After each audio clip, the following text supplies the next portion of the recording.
Və amnistiya elan edilməsi haqqında qərar layihəsi Milli Məclisin plenar iclasına da tövsiyə olunub. Elə bu mövzunu müzakirə edəcəyik. Studiyada qonağım millət vəkili, Milli Məclisin Hüquq Siyasəti və Dövlət Quruculuğu Komitəsinin üzvü, eyni zamanda Əf Komissiyasının üzvü Azay Quliyevdir. Azay müəllim, xoş gəlmişsiniz studiyamıza.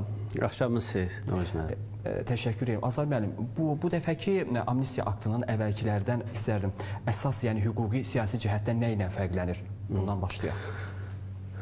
Əsas fərq ondan ibarətdir ki, burada sizin süjetdə də qeyd edildi ki, indiyə qədər 11 amnistiya haqqında qərar qəbul edilib. Bu amnistiya təşəbbüsü ilə həm cənab prezident, həm də hörmətli Mehriban xanım Əliyeva çıxış edib. Və sonuncu bizim amnistiya haqqında qərar 2021-ci ildə oldu. Bu məhz Səfər bayramı ilə bağlı verilən bir qərar oldu. Cənab prezidentin təşəbbüsü ilə irəli sürülən bir təklif idi. Və həmin dövrdə bilirsiniz ki, 2001-ci ildə Azərbaycan vətən müharibəsində qələbə əldə etmişdi, zəfərini qazanmışdı, amma suverenliyini tam olaraq bərpa etməmişdi. Bu dəfəki təklif isə amnistiya haqqında təşəbbüsün cənab prezident Müzəffər Ali Başkomandan tərəfindən irəli sürülməsinin isə iki mühüm ictimai, siyasi və hüquqi tərəfi var, fərqi var. Bunlardan birincisi budur ki, ilk dəfədir ki, məhz Azərbaycanda amnistiya aktı bütövlükdə Azərbaycan ərazi bütövlüyünə yanaşı suverenliyinin bərpa edildiyi ildən sonra verilir. Yəni 2023-cü ilin sentyabr ayında bizim Müzəffər ordumuzun həyata keçirdiyi bir günlük antiterror əməliyyatı nəticəsində ki, biz separatizmə bir dəfə son qoyduq və bundan sonra bu deməli ilk dəfə idi ki, belə bir hüquqi sənəd qəbul edilir. İkinci mühüm fərqləndirən amillərdən biri də budur ki, bu qərar məhz cənab prezident tərəfindən elan olunan konstitusiya və suverenlik ili çərçivəsində həyata keçirilir. Bilirsiniz, konstitusiya və suverenlik ilinin çox böyük tarixi, siyasi, hüquqi deməli əhəmiyyəti vardır və biz bu il həm konstitusiyanın qəbulunun deməli 30-cu illiyini qeyd etdik, həm də suverenliyimizin bütövlükdə bərpa olunmasının və bütövlükdə bizim zəfərimizin 5 illiyini qeyd elədik.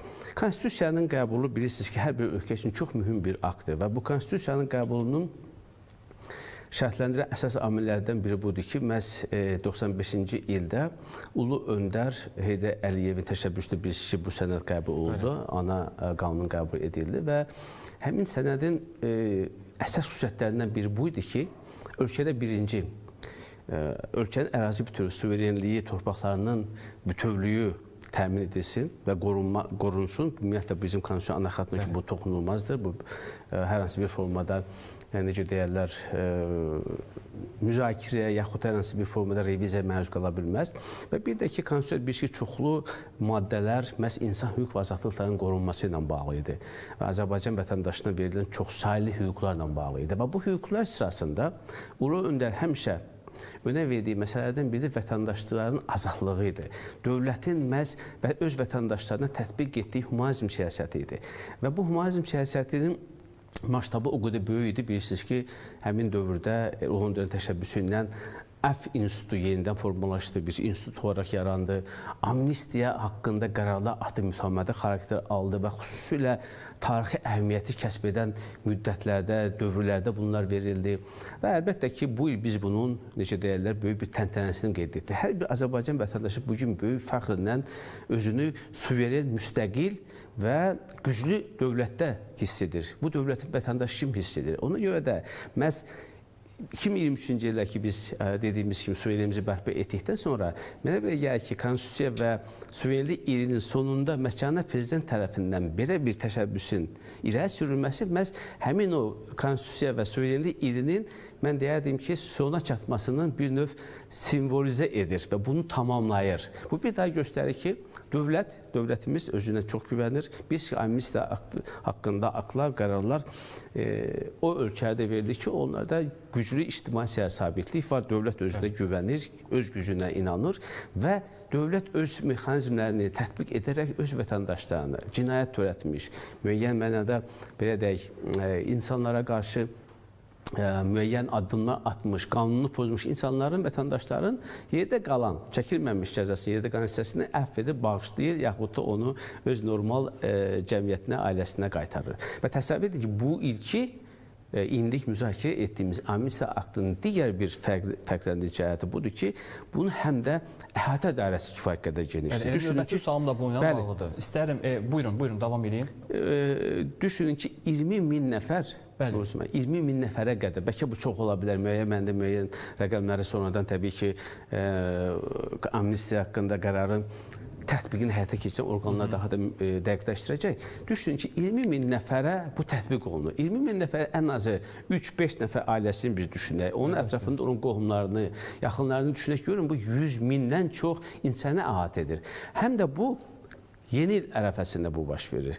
Və təsəvvür, yeni il ərəfəsi, Dünya Azərbaycan Həmrəylik Günü ərəfəsi görün nə qədər cənab prezident məqamı, zamanlamanı doğru müəyyən edibdir və insanlara, minlərlə insanlara bugün sevinç bəxş edəcəkdir. Həmin insanlar öz, yəni məhkumlar, azadlıqdan məhrum edilmiş insanlara bu amnistiya aktı tətbiq edildikdən sonra onlar normal həyata qovuşacaqlar, ailələrinə qovuşacaqlar. Bu nə deməkdir? Bu həm dövlətin bir tərəfdən humanizmini göstərdi ki, bir tərəfdən dövlətimizin məhz ictimai barışın daha da dərinləşməsi, daha da güclənməsi üçün özünün, necə deyərlər, hüquqi mexanizmlərdən nə qədər çevik şəkildə istifadə etdiyini göstərir. Bu həm də, əlbəttə ki, həm də dünyaya bir mesajdır. Bunun bir beynəlxalq əhəmiyyəti də var. Bunun bir, necə deyərlər, beynəlxalq qurumlar tərəfindən, beynəlxalq ictimaiyyət tərəfindən gözlənilən, mən deyərdim ki, bir siqnal effekti də var.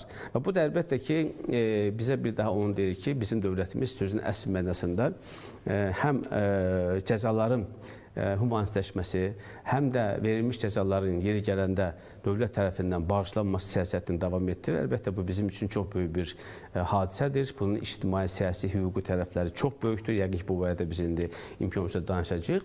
Bütövlükdə isə fürsətdən istifadə edib, bugün biz bilirsiniz, komitədə də bunu müzakirə etdik və plenar iclasda tövsiyə olundu. Bizim komitənin Hüquq Siyasət və Dövlət Qurucu Komitəsinin qərarı bugün elan olundu. Əlbəttə ki, biz çox vətəndaş olaraq, bir, necə deyərlər, Milli Məclisin üzvü olaraq ilk növbədə cənab prezidentə, Müzəffər Ali Baş Komandanına təşəkkür edirik ki, məhz belə bir geniş həcmli amnistiya təşəbbüsdən çıxış edibdir və əminik ki, müvafiq dövlət qurumları da Milli Məclisin qərarından sonra amnistiya aktının, amnistiya haqqında qərarın tətbiqi ilə bağlı üzərinə düşən vəzifəni xüsusi yerinə yetirəcəklər. Azad müəllim, istərdim, elə siz də toxundunuz, bu amnistiya aktının əhatə etdiyi qruplar hansılardır? Xüsusilə sosial cəhətdən həssas qruplar da burada nəzərə alınıb. Bu cəhətdən dəyərləndirəndə hansı fərqləri görünür və xüsusilə bu cür sosial həssas qrupların bu qədər geniş şəkildə əhatə olunması Əfv Komissiyasının işində hansı dəyişikliklərdən xəbər verir? Bəli, bu sual çox maraqlı sualdır. Elə biz qərarın birinci hissəsinə baxsaq, görərik ki, burada hansı şəxslərə, hansı kateqoriyada olan insanlara şamil edilməsi sadalanır. Təxminən 16 burada maddələr var, yarımətlər var. Birinci növbədə gəlir Azərbaycanın ərazi bütövlüyü, suverenlik uğrunda mübarizə aparmış, həm 1-ci Qarabağ savaşında, həm 2-ci Qarabağ savaşında, eyni zamanda bəx haqqında danışdığımız antiterror əməliyyatı nəticəsində və antiterror əməliyyatında iştirak etmiş şəxslərə şamil olunur. Eyni zamanda qeyd etdiyimiz həmin 1-ci, 2-ci Qarabağ savaşında və antiterror əməliyyatı zamanı deməli, xəbərsiz itkin düşmüş, eyni zamanda həlak olmuş şəxslərin yaxınlarına, qohumlarına şamil edilir. İkinci demək, kateqoriyada olan insanlar həm 1-ci, həm 2-ci Qarabağ savaşında, həm də Azərbaycan dövlətinin ərazi bütövlüyünün və suverenliyinin təmin olunmasında xüsusi fəallıq göstərdiyinə görə orden və medallarla təltif olunmuş şəxslərə şamil olunur.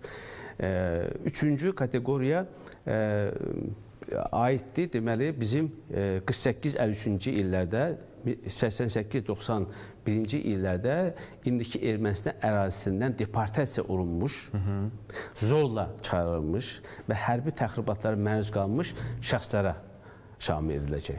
Bundan başqa 1988-93-cü illərdə Azərbaycanın işğal olmuş ərazilərindən qovulmuş, keçmiş məcbur köçkünlərə şamil ediləcək.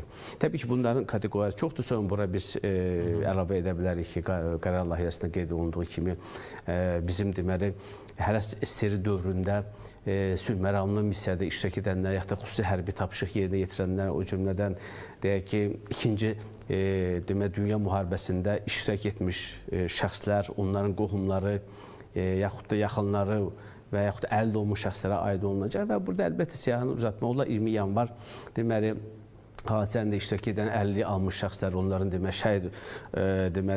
şəhid olmuş, həlak olmuş, şəhid olmuş daha doğrusu şəxslərin yaxınları, qohumları, əldə olmuş şəxslərin özləri bu deməli amnistiyanın təsir dairəsinə düşəcək və əlbəttə ki, bilirsiniz ki, cənab prezident bu kimi deməli siyasi qərarlar verən zaman Xocalı soyqırımında həyatlarını itirmiş, şəhid olmuş şəxslərin də ailələrinə də xüsusi diqqət yetirir və bu ayrıca bir yarım bənddə gedibdir. Bundan başqa əlbəttə ki, bir çox, məsəl üçün burada var qeyd etdim olar, deməli, bu imtiyazı kateqoriya biz sadaladıq. Eyni zamanda burada qadınları da qeyd etmək lazımdır. Qadınlar da bu, deməli, amnistiya aktından faydalana biləcəklər. 18 yaşına çatmış şəxslər, eyni zamanda 60 yaşı tamam olmuş şəxslər də bundan faydalanacaqlar. İndi biz burada gələcək, yəqin sualınızın digər hissəsində insanlar yəqin maraqlanır ki, bu hamıya şamil olunacaq.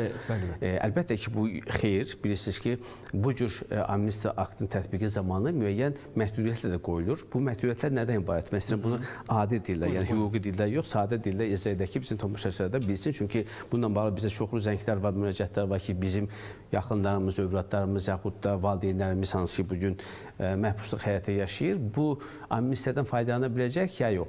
Sual isə belədir. Məhdudiyyətlər nəyə tətbiq olunur? Biz ki, 1994-cü ildə amnistiyanın tətbiqini məhdudlaşdıran bir qanun qəbul olunmuşdur. Həmin qanunun predmetinə aid olan deməli, məcəllələr üzrə yaxud da cinayət üzrə cinayət törətmiş şəxslərə bu şamil edilməyəcək. Bir də təxminən deyək ki, bir 250-yə yaxın cinayət məcəlləsinin maddəsi var ki, bunlar məsələn həmin maddələr üzrə məhkum olunmuşlara bu şamil olunmayacaq, tətbiq olunmayacaq. Bunun səbəbi ondan ibarətdir ki, bu insanlar əsasən xüsusilə ağır cinayət törətmiş insanlardır. İctimai təhlükəli baxımından bugün azadlığa çıxması arzu edilməyən insanlardır. Məsələn, adam var ki, çox ağır cinayət törədibdir, onun bugün əfv olunması yaxud da amnistiya məruz qalması ictimai təhlükəsizlik sistemimizə müəyyən qədər təhdidlər yaradır. Məsələn, bunlar təbii ki, bu amnistiya aktından istifadə edə bilməyəcəklər və yaxud da deyək ki, Azərbaycanın ərazi bütövlüyünə qəsd etmiş, yaxud da Azərbaycanda bizim bilirsiniz ki, bir çox bu istiqamətdə müəyyən məhkəmə deməli, prosesləri həyata keçirilir. Bunlar xüsusi deməli, insanlıq əleyhinə cinayət törətmiş şəxslər, bunlar müharibə cinayətləri törətmiş şəxslər, bunlar soyqırım cinayətləri törətmiş şəxslər və s. Yəni, dediyim kimi, xüsusilə ağır cinayət törətmiş şəxslər əlbəttə ki, bu fərmandan yaxud da bu amnistiya aktından faydalana bilməyəcəkdir. Bu da çox kifayət qədər təbiidir. İndi, əlbəttə, burada mən bir məsələni də xüsusilə vurulamaq istəyirəm ki, hazırda müzakirə etdiyimiz amnistiya qərarının xüsusi təfərrüatlarından, yaxud da xüsusiyyətlərdən biri də budur ki, burada az ağır cinayət törətmiş, ictimai təhlükəsi az olan insanlar da bundan faydalana biləcək. Yaxud da hər hansı bir ehtiyaclı ucbatından cinayət törətmiş və ona verilən cəza müddəti əgər 5 ildən çox deyilsə, yaxud da qalan müddəti, məsələn, elə bir tutağım deyək ki, həmin cinayət 7 il iş veribdir, amma amnistiya qüvvəyə minəndən sonra onun müddətinin başa çatmasına deyək 6 ay qalıbdır. O ona deməli amnistiyaya düşə biləcəkdir.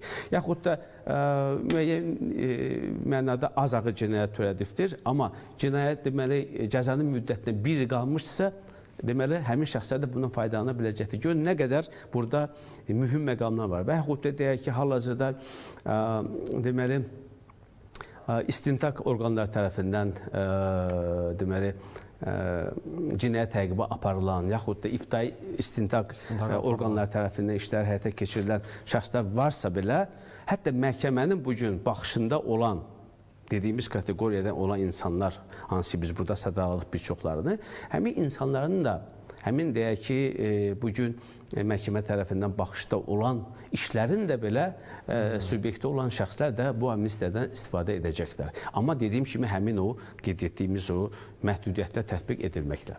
Azar müəllim, siz çox detallı izah elədiniz prosesi. Mən də istərdim biraz da proses necə işləyəcək, onu izah eləyəsiniz. Bu akt deyək ki, qüvvəyə minəndən sonra. Bəli, bu deməli burada mən sizə deyim ki, burada bir neçə dövlət qurumu bu işə cəlb olunacaq. Birinci deməli hal-hazırda cəza çəkimi müəssisələrində cəza çəkən məhbusların bilavasitə işləyən konkret desək penitensiar xidmət və yaxud da Ədliyyə Nazirliyi, eyni zamanda icra deməli orqanları, prokurorluq orqanları və istintaq işlərini həyata keçirmə səlahiyyəti olan orqanlar. Yəqin ki, burada Daxili İşlər Nazirliyi, deməli Dövlət Təhlükəsizlik Xidməti və digər istintaq deməli həyata keçirmə səlahiyyəti olan orqanlar. Və bu orqanlar o cümlədən bayaq getdiyimiz məhkəmə və digər deməli qurumlar. Bu deməli qurumlar artıq Milli Məclis tərəfindən ki, amnistiya qərarı qəbul etdikdən sonra layihənin 39-cu maddəsinə əsasən 4 ay müddətində amnistiyanın tətbiqini təmin etməlidirlər. Bunun üçün təbii ki, çox böyük bir işlər aparılacaq. Dediyimiz kimi bu kateqoriyadan olan insanlar müəyyənləşdiriləcək, onların şəxsiyyətlərinin də xüsusilə mahiyyəti, onların törətdikləri cinayətin bayaq dediyim kimi nə qədər təhlükə olub-olmaması məsələsi ciddi şəkildə araşdırılacaq. Bunun üçün yəqin ki, aidiyyatlı qurumlarda olan məlumat bazası yenilənəcək və yer gəlmişəm mən buradan da sizin deməli efir vasitəsindən də istifadə edərək demək istəyirəm ki, yəqin ki, bizim qərar, Milli Məclisin qərarı artıq dərc olunandan sonra əhali bunu tam biləcək və o insanlar ki, bu kateqoriyaya düşürsə, heç istintaq yaxud da dövlət qurumlarının xüsusi sifarişini yaxud da onun belə də sorğusunu gözləmədən özləri haqqında məlumatlar verə bilərlər. Məsələn, adam deyək müharibə iştirakçısıdır, yaxud da deyək ki, bu kateqoriyaya düşüb, əlil status alıbdır. Burada yer gəlmişkən həm də belə bir maddə var ki, 61-100% deməli sağlamlığı itirmiş şəxslər də bundan istifadə edəcəklər. Hətta deməli himayəsində azyaşlı uşağı olanlar, himayəsində dediyim kimi 61-100% deməli sağlamlığı itirmiş şəxslərin də bu deməli amnistiyadan istifadə etmə, faydalanma imkanı olacaqdır. İndi mən burada genişləndirmək istəyirəm. Şərti cəza var burada, bundan deməli düşəcək amnistiya aktının təsir dairəsində. Eyni zamanda deməli müəyyən mənada saxlanmalar nəticəsində deyək hərbi qulluqdan imtina yaxud da hərbi qulluqda müəyyən qanun pozuntusuna yol verdiyinə görə müəyyən müddətə azadlıqdan məhrum edilənlər, yaxud da şərti cəza alanlar və s. Azadlıqda məhrum etmə cəzası olmayanlar, yəni elə demək cəzada var ki, o azadlıqdan məhrum etmir, yaxud da azadlıqdan məhrum edilib, amma şərti azadlığa buraxılıb. Şərti azadlığa buraxılanlar da belə düşünürsünüz, həmin deməli məhkəmə Milli Məclisin qərarı qüvvəyə minənədək əgər bu baş veribsə, məsələn, həmin şəxslərin də bu amnistiya haqqında qərardan faydalanma imkanı olacaq. Ona görə də təxminən 4 ay dediyimiz kimi 4 ay müəyyənləşibdir. Bu müddət ərzində məsələn keçən amnistiya vaxtı səhv etmirəmsə, bu müddət daha tez deməli reallaşdı. Yəni 4 ay gözlənilmədi. Təxminən onun yarısından çoxu bəlkə də getmədən 2 ay müddətindən bütün bu araşdırmalar və qanunun, daha doğrusu qərarın tələb etdiyi bütün o tələblərə əməl etməklə eyni zamanda bizim qanunvericiliyin və qeyd etdiyim bir neçə qanunvericilik var. Yeri gəlmişkən təkcə cinayət məcəlləsində yox, bizim qəbul etdiyimiz bir çox deməli məcəllələrdə korrupsiyanla bağlı, mübarizələ bağlı, ailə məcəlləsində və digər məcəllələrlə müəyyən olmuş deməli cəza növlərindən yaxud da müəyyən olmuş müəyyən qanun pozuntularına qədər olan böyük bir arealı əhatə edəcək və ona görə də həmin dövr ərzində əlbəttə ki, məsələn, çox intensiv iş gedəcəkdir və düşünürəm ki, böyük bir hissəsi artıq bunların kateqoriyası bəllidir. Bayaq qeyd etdik, 5000-ə yaxın vətəndaşlar deməli azadlıqdan məhrum edilmiş vətəndaşlara yerdə qalan cəzası bağışlanacaq və s. Onların demək olar ki, artıq kateqoriyası hazırdır və onlarla bağlı müəyyən hazırlıq işləri əminəm ki, artıq başlayıbdır. Və ondan sonra bu müddətin də dediyim kimi həyata keçirilməsi bu müddət çərçivəsində, yəni 4 aydan gec olmayaraq məhz amnistiya haqqında qərarın icrası təmin olunmalıdır. Elə bu məsələ ilə davamı olaraq Azay müəllim istərdim bu amnistiya gələcəkdə ümumiyyətlə Azərbaycanın cəza siyasəti, ümumiyyətlə hüquqi praktikasına necə təsir göstərəcək? Bəli, bu çox vacib sualdır. Bilirsiniz ki, həm əfv haqqında Cənab Prezidentin verdiyi qərarlar, həm amnistiya haqqında Milli Məclisin verdiyi qərarlarda və bu qərarların preambulasında xüsusilə qeyd olunur ki, dövlət həm insanları əfv edən zaman, həm insanların amnistiya qərarından faydalanmasını təmin edən zaman ən çox gözləntilərdən biri budur ki, həmin vətəndaşlar öz səhvlərini başa düşsünlər, etdiyi cinayətlərin nə qədər ölkə üçün, cəmiyyət üçün zərərli olduğunu bilsinlər, islah olunsunlar, peşman olsunlar, təkrarən bu cinayətləri törətməsinlər və onlar başqa sözlə normal cəmiyyətə inteqrasiya olunsunlar. Onlar Azərbaycan dövlətinin xüsusən indiki halda, hansı ki Azərbaycanda bugün doğrudan da milli həmrəylik, milli birlik ən yüksək səviyyədədir. Bugün dövlətlə, xalq arasında, hakimiyyətlə, vətəndaş arasında münasibətlər, etimad elə bir formadadır ki, artıq burada bu vətəndaşlar bu etimada uyğun, bugünkü qalib Azərbaycanın şərtlərinə uyğun davransınlar. Onlar belə cinayəti bir də törədib, təkrar məhbəslərə qayıtmasınlar. Yəni, dövlətin humanizm siyasətində əsas gözləntilərdən biri də bundan ibarətdir ki, vətəndaşlar burada deməli öz məsuliyyətini başa düşsünlər. Əlbəttə, burada indi burada qeyd olunur. Elə vətəndaşlar var ki, məsələn, onların xəstəliklə bağlı, məsələn, vərəm xəstəliyinə düşər olmuş şəxslərin dərhal qeydiyyatda olduğu ərazidə qeydiyyata alınması, onların müalicəsinin davam edilməsi, yaxud da deyək ki, müəyyən psixi pozuntulara məruz qalmış şəxslərin və s. Yəni, burada dövlət həm də bunların sosial adaptasiyasını normal həyata inteqrasiyasında düşünür və bu istiqamətdə müvafiq addımlar atır. Qalır bircə nə? Bircə qalır vətəndaşlar bunu düzgün qiymətləndirsə. Məsələn, əfv məsələlərini indi siz qeyd etdiniz, mən həm də komissiyasının üzvüyəm. Orada biz daimi bir məsələyə diqqət ayırırıq. Əgər insan bir dəfə amnistiya aktından istifadə edibsə, yaxud da əfv fərmanından faydalanıbsa, bu artıq ikinci dəfə cinayət törədirsə və ikinci dəfə qanunu pozursa, bu artıq onun gələcəkdə bu kimi humanist deməli, mexanizmlərdən, addımlardan istifadə etməsini kifayət qədər məhdudlaşdırır. Ona görə vətəndaşlarımız bilsinlər ki, bu dövlətin atdığı çox böyük bir humanist addımdır. Bu dövlətimizin, şəxsən Cənab Prezidentin vətəndaşlara ünvanladığı çox xoş niyyətli bir mesajdır. Çünki Cənab Prezident bilirsiniz, 2003-cü ildə seçiləndə birisi ən böyük verdiyi bəyanatlardan biri buydu ki, mən hər bir Azərbaycanlının prezident olacağam. Bu keçən müddət ərzində Cənab Prezident bunun bütün deməli, aspektlərdə, bütün istiqamətlərdə sübut etdi, doğrultdu və bu cür amnistiya təşəbbüsünə çıxış etməklə, əfv haqqında fərmanı imzalamaqla bir daha göstərir ki, vətəndaş səhv edibdir, cinayət törədibdir. Amma dövlət böyüklük göstərir, həmin o cinayətin, törədilmiş cinayəti görə verilmiş cəzanın yerdə qalan hissəsini vətəndaşlara bağışlayır və onları normal həyata dəvət edir. Çox ümid edirik ki, bu belə də olacaqdır. Çünki statistikada bunu göstərir ki, çox nadir hallarda dövlətimizin bu cür humanist addımlarından istifadə edən şəxslər təkrar cinayət törədirlər. Bu da əlbəttə ki, elə bir hadisədir ki, bunu gərək törətməsin. Amma digər bir tərəfdən bilirsiniz, mən bu məsələni bir daha burada qeyd etmək istəyirəm ki, Azərbaycan dövlətində ictimai-siyasi sabitlik o qədər yüksək səviyyə təmin olunub ki, cinayətkarlıq bütövlükdə tam nəzarətdə olduğuna görə, yəni bu mühiti nəzərdə tuturam və Azərbaycan dövləti özünə güvəndiyinə görə bu qədər insanı dediyimiz kimi təkrar olaraq yenidən normal həyata dönməsini təmin edir. Bunu da deyirəm, ancaq özünə güvənən güclü dövlətə edə bilər. Bugün Azərbaycan dövləti təkcə həbs sahəsində, diplomatiya sahəsində deyil, eyni zamanda məhz humanizm sahəsində də öz necə deyərlər, qüdrətini, gücünü göstərir və əlbəttə ki, vətəndaşlarımız əminəm ki, bunu yüksək qiymətləndirəcəklər. Azay bəyəm, çox təşəkkür edirəm studiyamıza gəldiyiniz üçün və ətraflı izah verdiyiniz üçün bu prosesə. Təbii ki, sizin də vurguladığınız kimi indi çoxlu suallar yaranır. Yəqin ki, izləyicilərimizin də ətraflı bu suallara cavab tapdılar sizin sayənizdə və bir daha təşəkkür edirəm studiyamıza gəldiyiniz üçün. Çox sağ olun. Xəbər axşamında biz Prezident İlham Əliyevin Konstitusiya və Suverenlik ili münasibəti ilə irəli sürdüyü amnistiya təşəbbüsü və bunun detallarını müzakirə etdiyi studiyada qonağım millət vəkili, Milli Məclisin Hüquq Siyasəti və Dövlət Quruculuğu Komitəsinin üzvü, həmçinin Əfv Komissiyasının üzvü Azay Quliyev idi.